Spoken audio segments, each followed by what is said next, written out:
Nós vamos ver hoje à noite que o tempo é tudo. Tudo na vida, nós dependemos do tempo. O tempo é essencial em todos os instantes. E nós precisamos entender como usar bem o tempo para servirmos melhor o nosso Deus. De fato, o tempo afeta muitas áreas em nossas vidas e nas vidas de outras pessoas, porque ele é fundamental em todos os aspectos, inclusive para lidar com pessoas. Por exemplo, ninguém vai pedir um aumento salarial em tempos de crise. Tem que ter o tempo certo, o momento certo. Se você pedir no momento errado, não vai dar certo. Ninguém pede um favor a alguém que está depressivo, zangado, irado. A pessoa está numa situação que provavelmente a resposta vai ser negativa. Então, nós temos que esperar o momento.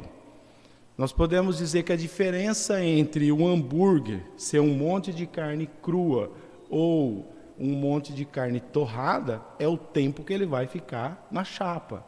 Então depende muito, nós podemos ver que muitas coisas o tempo afeta em nossas vidas. Se você detectar um problema de saúde bem no início, o tratamento será mais eficaz. Quando detecta o problema de saúde, quando já está muito avançado, às vezes não tem muito tempo hábil para fazer muita coisa.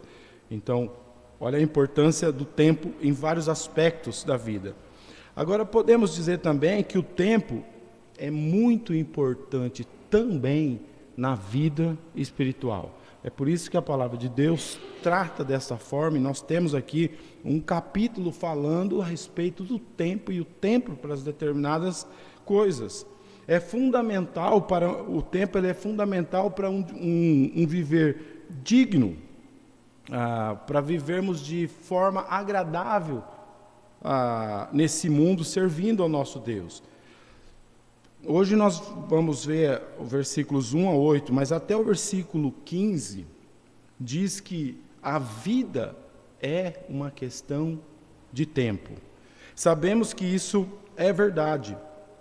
Tempo é tudo para seres que são limitados pelo tempo. Quando partimos dessa para outra, o tempo já não terá o mesmo efeito que tem hoje. Ele tem muito efeito em nossas vidas porque nós somos limitados ao tempo. Tudo que nós fazemos, desde o momento que nos levantamos até o momento que vamos dormir, está relacionado ao tempo. O tempo que trabalhamos, o tempo que vamos dormir, o tempo que vamos ter lazer. Então, esse capítulo fala exatamente isso. E nós, seres limitados ao tempo, precisamos entender essa importância. Se o tempo é tudo, como que nós devemos, então, viver enquanto os ponteiros do relógio não param? Se isso é verdade, se o tempo realmente afeta nossas vidas todos os dias, como que nós vamos viver quando o ponteiro ali não para? Você não tem como recuperar nem um segundo que passou. No capítulo 3, então, de Eclesiastes, encontramos exortações de como viver aproveitando o tempo que temos, que, de fato, por causa das misericórdias de Deus, se renovam a cada manhã. Pode ser que hoje não usamos muito bem o nosso tempo, não usamos como deveríamos utilizá-lo, mas amanhã começa tudo de novo. A partir da meia-noite nós passamos a ter mais 24 horas, mais uma oportunidade para aproveitarmos o tempo que o Senhor tem nos dado. Nos primeiros 8 versículos desse capítulo, nós temos aqui argumentos persuasivos quanto à brevidade da vida. É isso que estão falando nos primeiros versículos. A vida é breve, ela é passageira. Nós não sabemos se amanhã vamos estar vivos ou não. Isso não depende de idade. Ela pode ser mais breve para uns do que para outros. Mais uma vez, Eclesiastes, que é chamado no começo desse capítulo de o pregador, o Eclesiastes aqui é o sábio Salomão que escreveu esses pensamentos, analisando a vida. de um aspecto geral, ele sempre coloca teses. Tem essa tese, e agora eu vou mostrar por que eu estou falando isso. A tese do Eclesiastes aqui está no versículo 1. Se vocês acompanharem aí comigo no capítulo 3, no versículo 1, que diz: tudo tem o seu tempo determinado, e há tempo para todo propósito debaixo do céu. Então, a tese dele é muito simples. Tudo tem o tempo, certo? E há um tempo para todo propósito debaixo do céu. Após declarar então sua tese, nós temos dos versículos 2 até o 8 um belo poema. Você pode ver que ele faz contrastes. Nesses 7 versículos, contém declarações, das quais 14 são negativas e 14 são positivas. Por isso um poema, paralelos. Aspectos, declarações positivas e negativas. Nós chamamos isso de pares contrastantes. Esses pares contrastantes, eles são úteis para estabelecer a totalidade. Em vários lugares na Bíblia nós encontramos esse tipo de recurso, esse tipo de linguagem para estabelecer a totalidade. Você coloca um extremo, vamos pegar um exemplo aqui, direita, um extremo, esquerda, outro extremo, tudo que está aqui no meio vai ser a totalidade.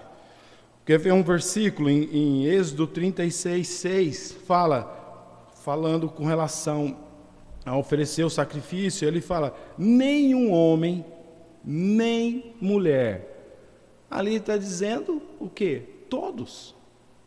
Nenhum deles, não importa, homem ou mulher, não poderia fazer. Em vez de falar todos não podem fazer sacrifício, eu uso esse par contrastante, nem homem, nem mulher, usando os extremos.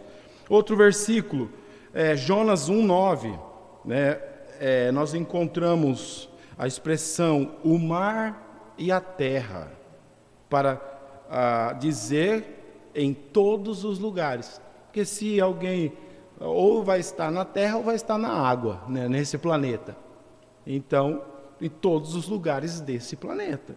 Então, usa a expressão o mar e a terra, pares também contrastantes, colocando a água e a terra. O primeiro par aqui no nosso parágrafo de contraste é o nascimento e a morte. Já começa falando logo como a gente começa a encarar o tempo a partir do momento em que nascemos. Porque é assim, dependendo no dia do parto, se ficar muito tempo, está correndo risco de vida. Se sair antes do tempo, pode correr também o risco de morte, no caso. Então, já desde o nascimento tem uma questão de tempo. Quanto tempo tem que ficar? Quanto tempo é o ideal para nascer? Então, tem essa questão do tempo desde quando nascemos. Mas também tem o tempo, para o outro lado, da morte. Quanto tempo vamos viver? O que Eclesiastes fala é o seguinte: nós nascemos e caminhamos para a morte. Nós nascemos, crescemos, o nosso corpo melhora e depois começa a piorar, piorar, piorar. Ou seja, a partir do dia que nascemos, cada dia que passamos, nós morremos um pouco mais. Então, primeiro par, define os parâmetros para os eventos que se seguem. No versículo 2, lemos: há tempo de nascer e tempo de morrer. Está vendo aí o primeiro contraste? Tempo de plantar e tempo de arrancar. A planta, quando você está plantando uma semente, é para nascer e arrancar, ela vai morrer. Essa é a ideia. Deus é quem decide o dia do aniversário de alguém e do funeral. Tudo está nas mãos de Deus. Nós temos aqui uma bela história, do nascimento do Davi, que era planejado pelos médicos, os pais achavam que ia nascer em outro dia, em outra data, mas Deus falou que ele ia nascer no feriado, dia 9 de julho. Tudo é determinado por Deus, era para nascer naquele dia, e ele nasceu naquele dia. Os seres humanos podem até imaginar, tentar fazer planos, vamos marcar, vamos fazer isso, mas quem determina a data do aniversário é Deus. Então, essa é uma realidade. Ele sabe exatamente quando vai acontecer. Não há absolutamente nada que pegue Deus de surpresa. É o caso do exemplo do Davi. Deus não foi pego de surpresa. Ele sabia que ia nascer naquele dia, naquela hora, naquele minuto. Não foi nada de surpresa. Estava planejado nascer tal dia, de repente, nasceu antes. Olha como que a natureza é. Não foi pego de surpresa. Era para nascer naquele dia, naquele horário. Ele é o soberano de tudo, do tempo.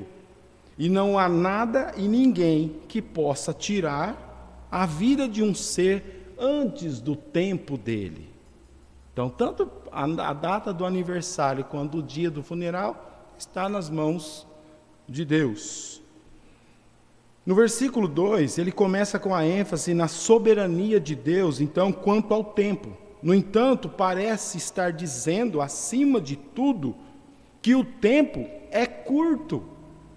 Na verdade, o tempo está quase esgotando para nós, que somos vivos. Nascemos nesse mundo e corremos depressa para a sepultura. A cada 8 segundos morre uma pessoa. A cada 3 segundos nasce alguém. É por isso que a população aumenta, né? Ainda bem. Mas imagina, nesse tempo que eu estou falando aqui, quantas pessoas já não morreram? Mas é claro, nasceram muitas também. Mas essa é a realidade dos seres vivos. Nasce e o tempo é muito curto e caminhamos para a sepultura. A vida, ela até parece uma porta giratória. Pessoas que estão entrando, nesse mundo e outras que estão saindo desse mundo. E o mesmo é verdade, e ele cita aqui as plantas. Ele fala, há tempo para plantar e o tempo de arrancar o que se plantou. Há várias estações de plantio e colheita que foram estabelecidas por quem? Por Deus.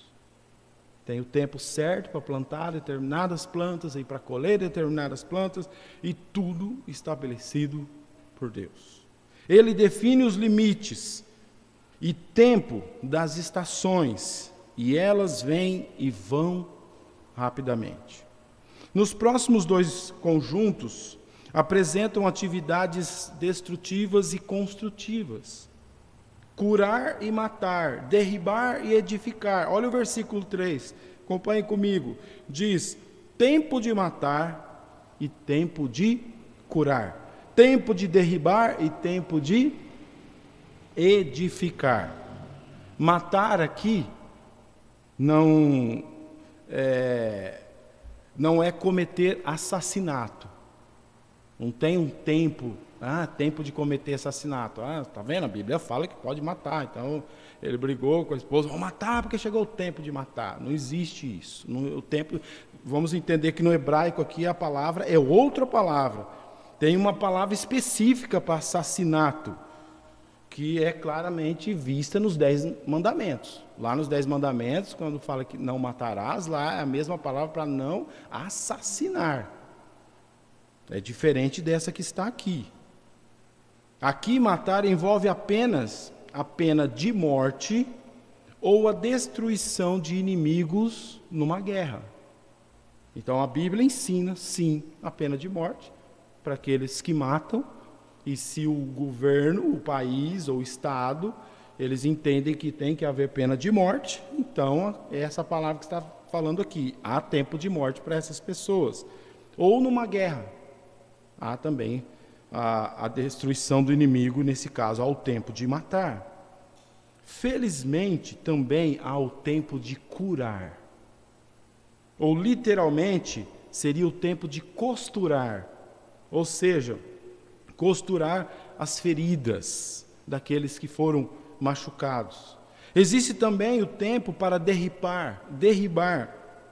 Podemos dizer, derribar as velhas paredes, derribar as barreiras nos relacionamentos, ou mesmo metaforicamente as nações, como diz em Jeremias 18, bem como um tempo para edificar. Tem tempo para destruir, derribar e também para construir. No Antigo Testamento, as palavras derrubar e construir ou edificar, que é a mesma coisa, são muitas vezes utilizadas com referência à destruição e à edificação de uma vida humana.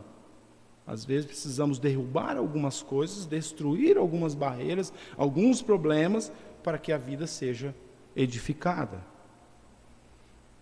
Os próximos pares, no versículo 4, expressam as emoções humanas, chorar e rir. Quem já não chorou? Mas quantos de nós já não rimos? Eu acredito que nós rimos mais do que choramos. Então tem aí os pares também, prantear e saltar de alegria. Acompanhem comigo no versículo 4, fala assim: tempo para chorar e tempo para rir, tempo de prantear e tempo de saltar de alegria. Tanto a tristeza como a alegria faz parte da vida. É assim que é a vida. Nós não vamos viver só com alegria. Quem fala que a vida é mil maravilhas e não vai ter problemas é porque não está nesse mundo. Não entende o que é a vida. A vida não é só de alegrias. Tem a parte da tristeza. Sem uma, a outra é irreconhecível. Porque se não houvesse a tristeza, como você saberia o que seria a alegria? E por causa da alegria, você entende exatamente o que é a tristeza. As mudanças ocorrem constantemente. No momento estamos no pico de uma montanha. No outro estamos no fundo de um poço. É importante saber sofrer nos momentos de turbulência. Às vezes passamos por esses momentos. Vamos saber sofrer.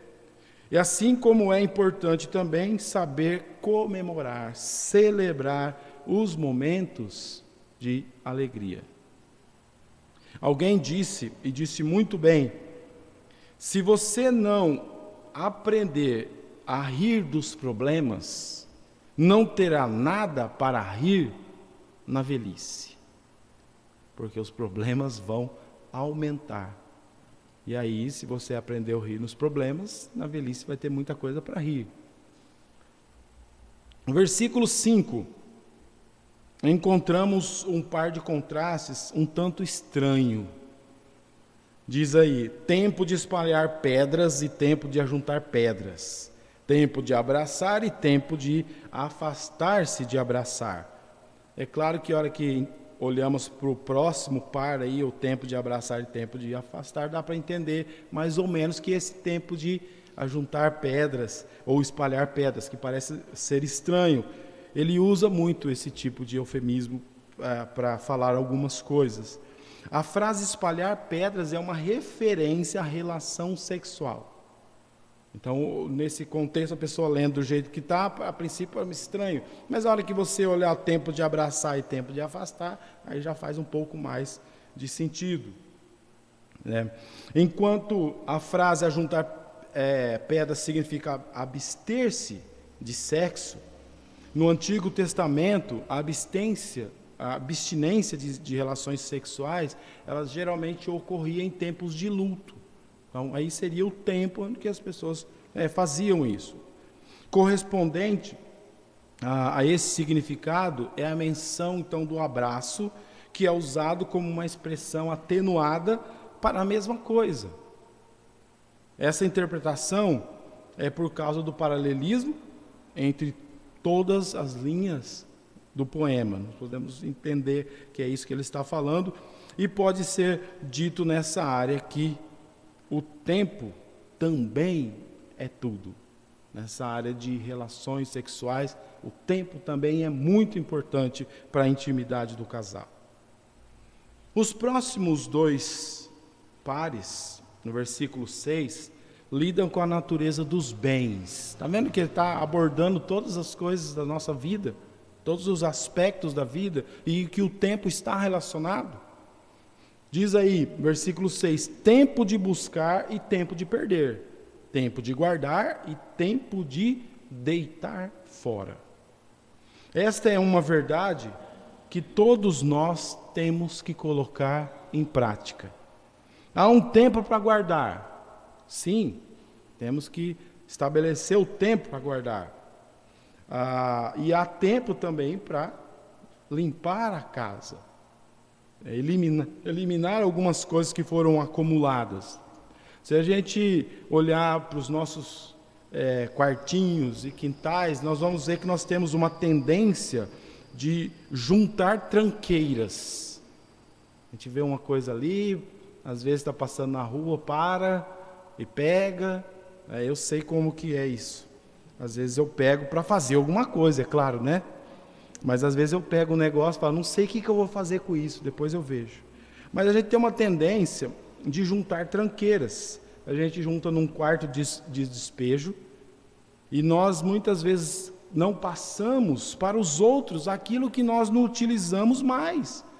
Às vezes é alguma coisa que nós compramos e não utilizamos, seja roupa, seja algum tipo de objeto, e fica lá guardado. Tem pessoas que acumulam tinta, por exemplo, e guarda, a hora que vai abrir, está seco, está duro lá, não serve para mais nada. Poderia ter dado para alguém, ser útil, né, para alguma coisa, mas a tendência nossa é ficar guardando. Uma hora eu posso precisar, uma hora eu uso, e ficar guardando. Essa é uma tendência nossa. Nós somos apegados às coisas desse mundo, porque custou dinheiro e tudo mais, e ficamos apegados. O pensamento aqui lida com a natureza fugaz e passageira dos nossos bens. Tem muita coisa que nós nos apegamos tanto que vai sumir, que pode acabar, que pode deixar de existir, que não vai prestar para mais nada depois de um tempo. Uma coisa que eu tive que jogar fora no quartinho, que era da época do pastor Marcos, aquelas peças de computadores, coisa de disquete antigo, tinha uns cabos e alguma coisa, a gente, uma hora precisa. Depois um dia eu olhei para aquilo e falei, não tem nem onde colocar mais isso, porque não existe aparelhos para essas coisas, tem que jogar fora, né? Nem as pessoas, nem os que usam esse tipo de coisa ia ter alguma utilidade para aquilo, mas a tendência é peça de computador, tal, vamos guardar. Agora no versículo 7, parece sugerir um momento de luto e um tempo para deixar o luto. Então, em alguns momentos vamos precisar guardar esse luto, mas também não podemos ficar no luto o tempo todo. Olha o que diz aí, tempo de rasgar e tempo de coser. Tempo de estar calado e tempo de falar. O tempo de rasgar e de coser é costurar, não é cozinhar, é coser no sentido de costurar. Então, em alguns momentos vai ser rasgado, mas precisa ser remendado. Às vezes você vai ter que ficar quieto, mas às vezes você precisa falar. No Antigo Testamento, quando as pessoas lamentavam a morte de um ente querido, elas faziam o quê? Rasgavam as suas roupas e mantinham-se em silêncio. Lembra de Jacó, quando ele soube da notícia? É claro que foi uma notícia fake, usando fake hoje é bem atual, né? Fizeram isso com ele, falando que o filho dele tinha morrido e levaram uma roupa ensanguentada, cheia de sangue de animal. E ele, quando viu aquela roupa, ele rasgou as vestes dele, porque ele achou que o filho tinha morrido. E quando o período de luto terminava, as conversas comuns do dia a dia poderiam continuar e deveriam voltar. Isso nos lembra de que há momentos adequados e inadequados para falar. Alguém disse certa vez o seguinte: em silêncio, o homem pode mais facilmente preservar sua integridade. Porque às vezes fala e fala demais, e fala o que está cheio o coração, e aí as pessoas sabem o que está lá dentro do coração. Então já a sua integridade fica pública. Mas quem fica calado, a Bíblia diz que passa por sábio. Porque você não tem como saber se ele realmente está entendendo aquilo ou não. Então, em silêncio, muitas vezes a nossa integridade é preservada. Como crentes, nós precisamos ser sábios, então, no uso das nossas línguas. Tiago fala sobre isso. Nós temos que controlar as nossas palavras. É muito fácil falar coisas sem utilidades. Mas temos que lembrar que um dia Deus vai pedir contas de tudo que nós falamos, inclusive das palavras frívolas, que são aquelas palavras que a gente fala sem pensar. De repente, já aconteceu comigo, fala alguma coisa, a pessoa, você falou isso. Eu fico pensando, será que eu falei? A gente nem lembra que falou, mas as outras pessoas realmente sabem que nós falamos, são palavras frívolas. E nós vamos ter que prestar conta dessas palavras a Deus. As linhas finais desse poema, do tempo, ocorrem aí no versículo 8. Esses pares têm a ver com os afetos e as suas consequências. Olha o que diz o finalzinho: tempo de amar e tempo de aborrecer, tempo de guerrear e tempo de paz. À primeira vista, esse versículo é um pouco difícil de entender, porque tempo de amar e tempo de aborrecer, todos nós sabemos que há um tempo para amar e que nós devemos amar, e a Bíblia ensina sobre o amor. Nós recentemente fizemos uma série de mensagens em 1 Coríntios, capítulo 13, falando sobre as características do amor e como nós devemos praticar o amor nesse mundo. Entendemos desse tempo de amar. O nosso Senhor Jesus, Ele disse: novo mandamento vos dou, que ameis uns aos outros, assim como eu vos amei, que também vós ameis uns aos outros. Nisso conhecerão todos que sois meus discípulos, se tiverdes amor uns aos outros. Em João 13, 34 a 35, ele falou isso. Mas, lemos aqui que há tempo de aborrecer. Está implícito que há então tempo para odiar. Tem tempo para amar e tempo para odiar. Está vendo os pares? Amor de um lado, ódio de outro. Então tem o tempo para amar, mas o tempo para aborrecer. Nós podemos dizer o seguinte, que o próprio Jesus, que ensinou que devemos amar uns aos outros e até aos nossos inimigos, Ele mesmo odiava. Mas Jesus é amor, Jesus só amava. Será? O próprio Jesus odiava. Ele odiava e, até hoje, odeia o pecado. E tudo que está relacionado à pecaminosidade. Ele não aceita, é contra a natureza dele. Ele odeia o pecado. Ele odiava a hipocrisia dos fariseus. Nós precisamos também aprender com o nosso Senhor e Salvador a odiar o que é mal, sem odiar as pessoas que estão no mal. Podemos odiar o ato do aborto, por exemplo. E hoje em dia tem muitos partidos, e nós pregamos contra isso, que querem liberar o aborto, querem legalizar para não se tornar mais algo, para não ser mais um crime abortar. E nós não aceitamos, nós odiamos esse ato.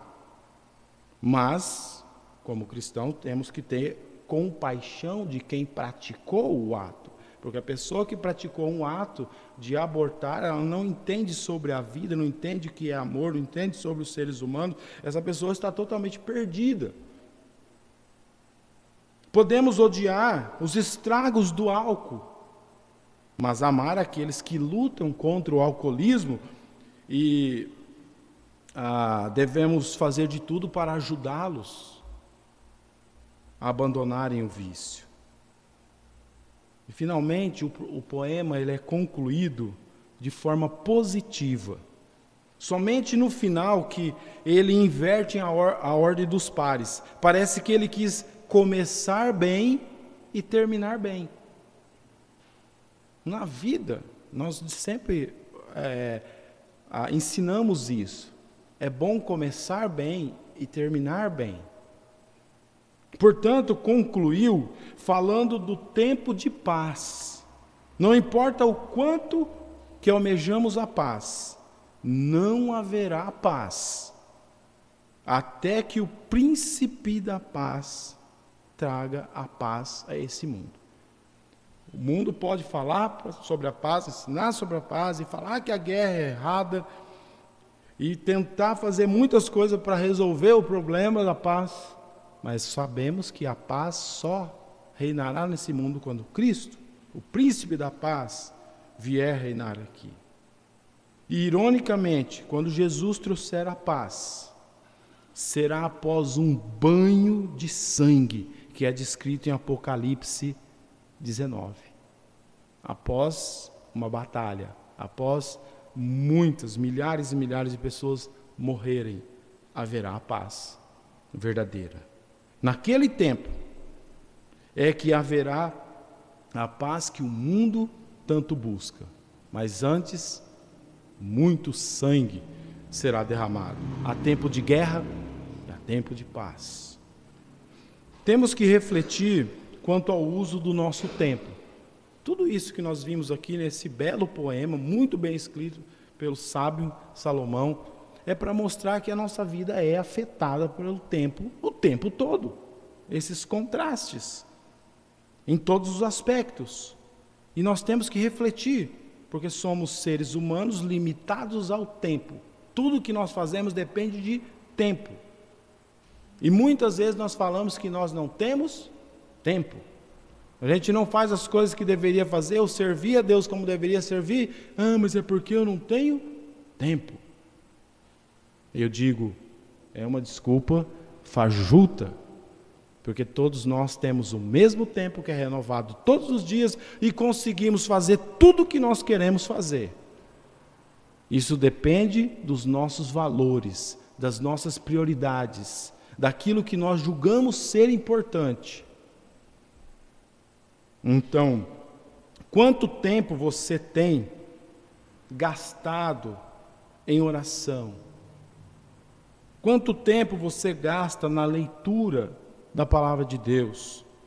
Quanto tempo você gasta memorizando a palavra de Deus ou meditando naquilo que memorizou? Todas essas coisas são básicas da vida cristã. O que nós ensinamos aqui constantemente? Orar. Temos aí um programa de oração, a igreja fica aberta para as pessoas virem orar, tem alguns temas para as pessoas orarem durante esse tempo. Nós falamos no mínimo 15 minutos. Leitura bíblica, quanto tempo você gasta para ler a Bíblia? Nós vimos o versículo do mês, a gente sugere alguns versículos, porque às vezes, eu não sei que versículo memorizar. Nós temos uns versículos sugerindo esses versículos para você memorizar e depois meditar. Aí a pergunta é, quantos versículos você já memorizou? Esses versículos do mês, você já memorizou algum? Nós estamos em agosto. Quanto tempo você gastou para fazer isso? Você não tem tempo para memorizar um versículo durante um mês. Você gastar 5 minutos ou 10, 15 minutos por dia para no final do mês ter aquele versículo memorizado, não tem tempo para isso? Quanto tempo você gasta para falar bem dos outros? Toda vez que você está numa conversa, numa rodinha, aí você fica, fulano ali, aquela pessoa é muito inteligente, aquele ali é honesto, fulano, esse é muito trabalhador. Quanto tempo você gasta para falar bem da vida dos outros? Aí você, de repente você pensar bem, não gasta muito tempo para isso, mas e para falar mal? Para falar dos defeitos dos colegas de trabalho, de escola, seja o que for. Quanto tempo você gasta? Quanto tempo você gasta falando de Jesus Cristo aos perdidos? Que é o que nós falamos hoje na escola dominical. Falar de Jesus Cristo aos perdidos não é falar, Jesus te ama, precisa de uma religião, Deus é amor, precisa ter uma igreja, não é isso. Falar de Jesus aos perdidos é falar o seguinte: você é pecador, por causa do seu pecado você vai para o inferno, se não crer em Jesus Cristo como seu Salvador pessoal. E aí gastar tempo para falar isso. Mas esse tipo de abordagem evangelística é difícil. É fácil falar, Jesus te ama, vem para a nossa igreja, o problema vai ser resolvido. Mas falar, do jeito que você está indo, se você não crê em Jesus Cristo como seu Salvador, você vai para o inferno. Esse tipo de evangelismo é difícil. O tempo que temos nesse mundo, segundo a tese do nosso sábio, é muito curto. E nós sabemos que o é. E a pergunta é: como que você vai gastar daqui para frente? Porque daqui para trás não tem mais jeito de fazer nada. O que você perdeu de tempo daqui para trás não tem como recuperar. Não tem jeito. A pergunta é: daqui para frente, o que você vai fazer? Um dos motivos por que eu escolhi a mensagem, porque eu até mencionei na quarta-feira, como igreja, nós temos um local, foi doado, foi transferido, temos a escritura, o nome da igreja, temos condições, graças a Deus, para poder reformar. Mas essas coisas são todas passageiras. A Bíblia fala que não vai ficar pedra sobre pedra, tudo vai ser destruído. Essas coisas desse mundo não são importantes para nós. O que é importante é o tempo que nós gastamos investindo em vidas, em almas, falando do Evangelho, edificando pessoas. Essas coisas realmente importam para Deus, importam para nós, importam para o semelhante. A questão é como que vamos gastar nosso tempo daqui para frente, porque não adianta nada ter um lugar para reunir, bonito, todo pintado, reformado, mas o principal, que é obedecer a palavra de Deus, que é ide e fazei discípulo, batizando-os e ensinando a guardar as coisas que o Senhor nos ordenou. E se nós não fizermos isso, não estamos cumprindo, não estamos obedecendo. Agora, por que muitas vezes não fazemos isso? A desculpa é falta de tempo. Será que é? Eu quero concluir com Efésios 5, 15 a 16, que diz: portanto, vede prudentemente como andais, não como nécios, e sim como sábios, remindo o tempo, porque os dias são maus. Vede prudentemente. Não fica como um tolo, diz o versículo, como um nécio, uma pessoa que está aí não pensando nas consequências, não considerando o tempo perdido. Devemos remir o tempo, ou seja, fazer de tudo para conseguirmos fazer o que é certo no tempo que nós temos. Existem algumas coisas dentro das nossas 24 horas que precisamos fazer, trabalhar, cumprir um horário para podermos sobreviver nesse mundo. Mas normalmente é aí entre 8 e 10 horas que as pessoas trabalham, mas e as outras horas? Como que vamos aproveitar? Remindo o tempo, porque os dias são maus. Nós sabemos que hoje está tudo bem, amanhã nós não sabemos como que vai ser. As coisas podem mudar assim. O que Eclesiastes diz? A vida é fugaz, é passageira, é muito curta. Nós nascemos e caminhamos para a sepultura. Essa é uma triste realidade, mas é por causa do pecado que isso é verdade. E é só por causa do nosso Senhor e Salvador Jesus Cristo que nós podemos, após a morte, ir para o céu, ter a vida eterna, ou se Ele voltar a qualquer instante, sermos arrebatados. Se não fosse por Ele, o nosso destino eterno seria no inferno. Então, graças ao nosso Deus, que Ele nos providenciou um meio de salvação e ainda nos escolheu para sermos salvos, ouvirmos a sua palavra e entendemos. Se somos privilegiados, tendo a salvação, por que não obedecer a palavra do nosso Senhor e remir o tempo e aproveitar o tempo que nós temos com sabedoria?